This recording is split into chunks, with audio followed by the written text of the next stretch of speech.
As the sun relinquished its hold on the Taygetus mountains, a profound darkness descended upon the Laconian plain. The only sounds were the distant chirping of cicadas and the gentle murmur of the Eurotas River. Within this enveloping void, an unseen mechanism of control began to stir, a shadow unit designed to maintain order through terror. The operational challenge was immense: to infiltrate the helot communities, gather intelligence, and neutralize threats, all while remaining utterly invisible. This demanded a complete mastery of nocturnal movement and camouflage, an impossible problem for any conventional military unit. The Crypteia, however, was far from conventional.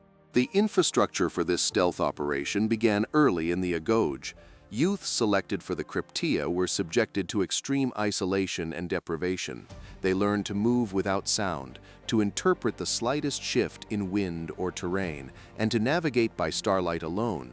Survival became an instinctive mechanical process. Their equipment was minimal: a simple dark tunic that blended with the night, a sharp dagger for silent engagement, and a small pouch of parched barley or cheese. The absence of heavy armor or cumbersome gear was deliberate, prioritizing agility and reducing any potential for audible detection. Self-sufficiency was paramount. The human system of the Crypteia was fundamentally an instrument of state control, a silent pressure valve for the immense helot population.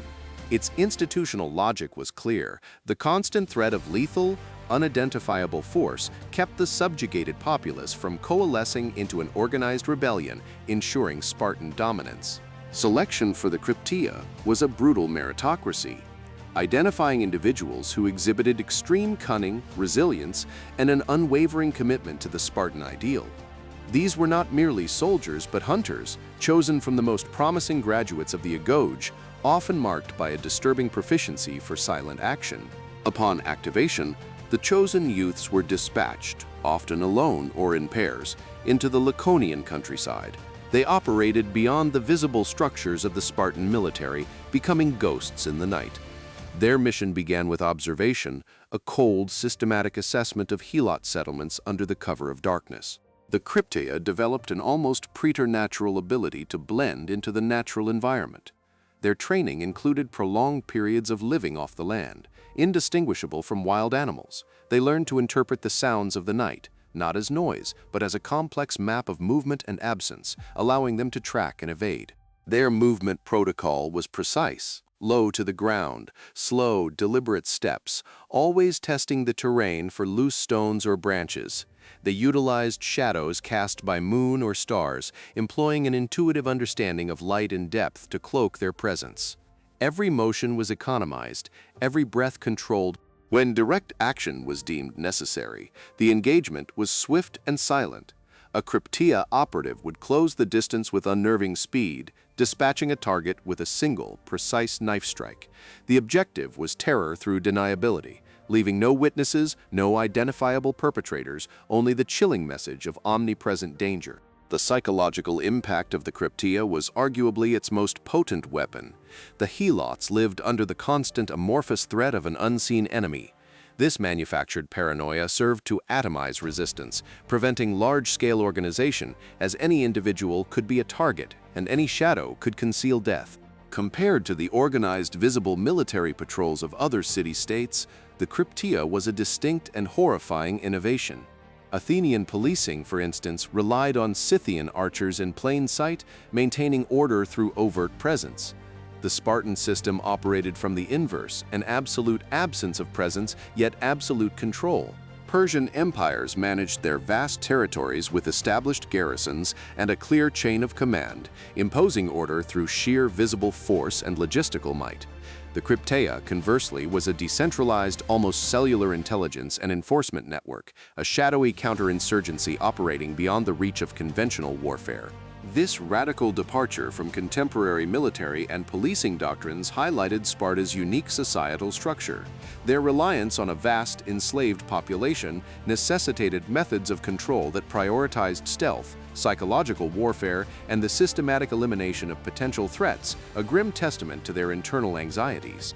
The operational parameters of the Crypteia were inherently reactive and brutally efficient.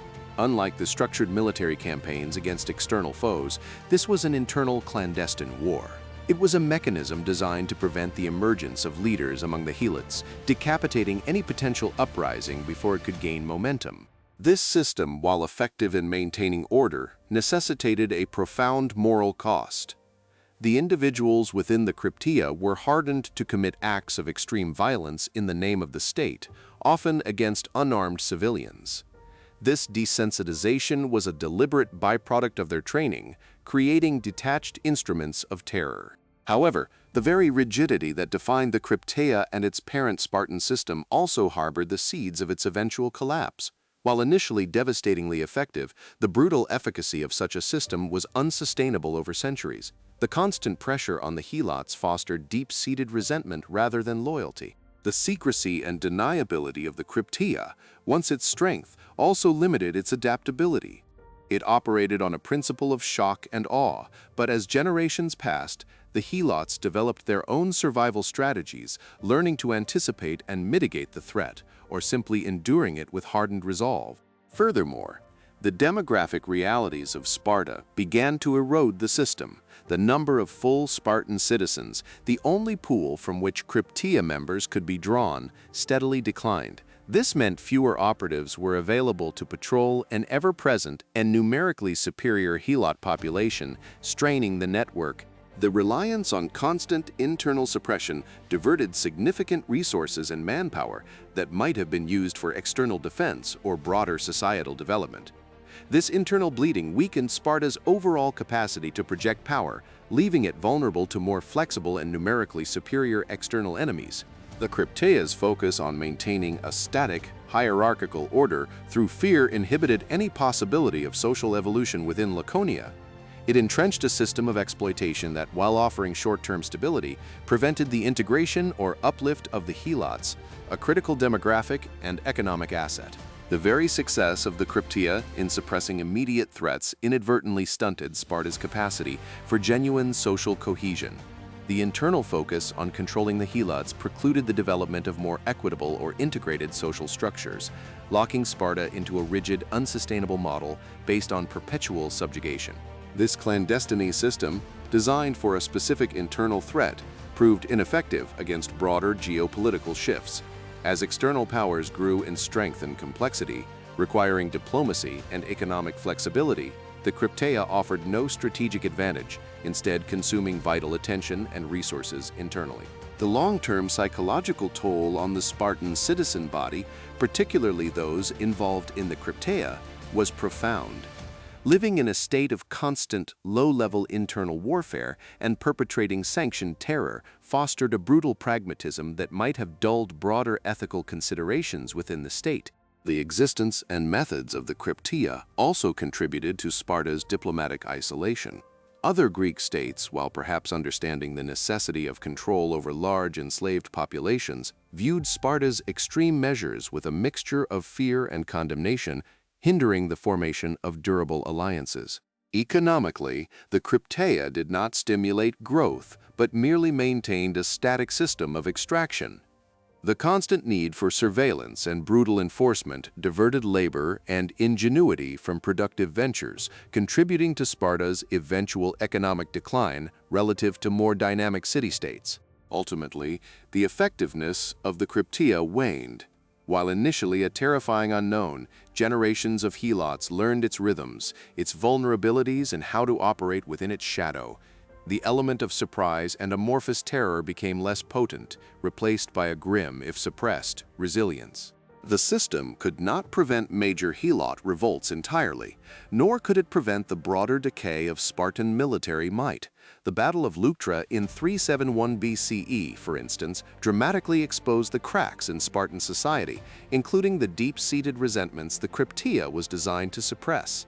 After Leuctra, the Thebans, under Epaminondas, invaded Laconia. The helots, long suppressed by the Crypteia, often defected or actively resisted Spartan forces, sensing an opportunity for liberation. The very system designed to control them now became a liability, undermining Spartan military efforts from within.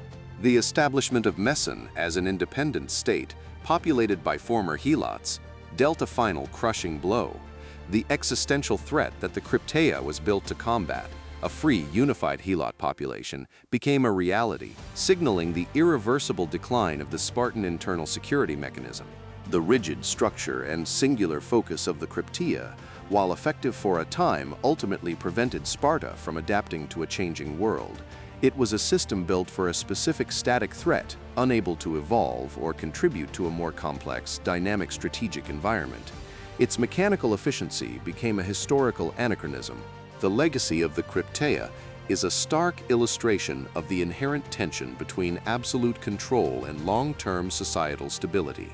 Its methods secured immediate order, but at the ultimate cost of resilience, adaptability, and the very demographic base upon which Spartan power rested. As the moon ascended over the desolate plains of Laconia, its pale light illuminated the ruins of a once unyielding system. The whispers of the Crypteia, once a terrifying unseen force, faded into the annals of history, a chilling testament to the lengths a society might go to preserve its precarious order. The operational brilliance of the Crypteia, in moving unseen at night, was undeniable. It was a perfectly engineered, albeit brutal, solution to Sparta's impossible problem of controlling a vast enslaved population through terror and stealth, a true mechanism of mechanical history. However, its existence raises a profound question. What unseen psychological costs are exacted when a society designs a perfect, silent mechanism of control, and does the fleeting stability it offers ever outweigh the moral and historical price?